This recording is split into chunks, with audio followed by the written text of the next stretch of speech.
বাজান, জমি বেচা এত ঋণ কইরা বিদেশে গিয়া কি হইব?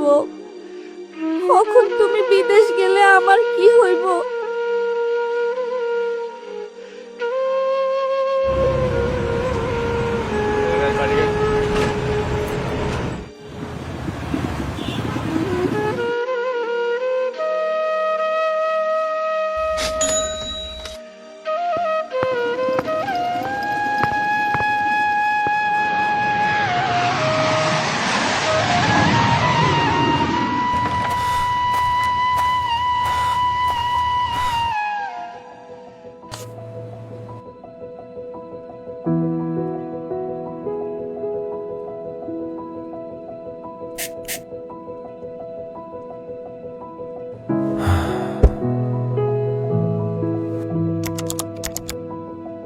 মা, শরীরটা খুব খারাপ লাগতাছে।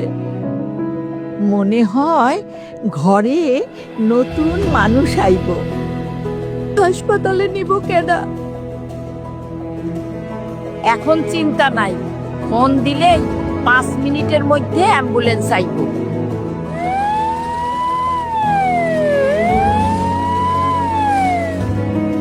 কত টাকা বিল হইছে? আপনার স্বামী দেশকে সমৃদ্ধ করছেন, দেশ কেন প্রবাসীদের পরিবারকে সমৃদ্ধ করবে না?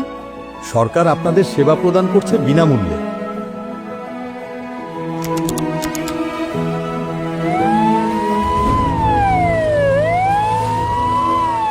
হায় হায়, আমরা বাড়ির ছিলাম না, এই সুযোগে চোর সবকিছু চুরি কইরা লইয়া গেছে। আপনারা চিন্তা করবেন না, চোর ধরা পড়েছে এবং আপনাদের মালামাল উদ্ধার করা হয়েছে। নতুন সরকার আইসা সব কিছুর বিচার দ্রুত করে ফালাইতেছে, কোনো ঘুষ দেওয়ান লাগতেছে না। বৌমা, দেখো তো কি চিঠি দিয়া গেল। মা, সরকার থেকে চিঠি আইছে, আয়েশার পড়ালেখার দায়িত্ব সরকার নিছে।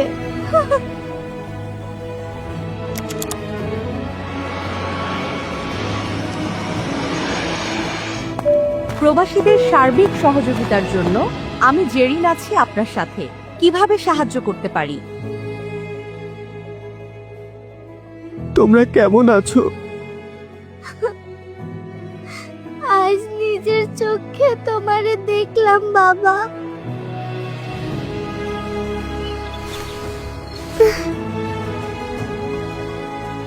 তুই কি আবার বিদেশে যাইবি?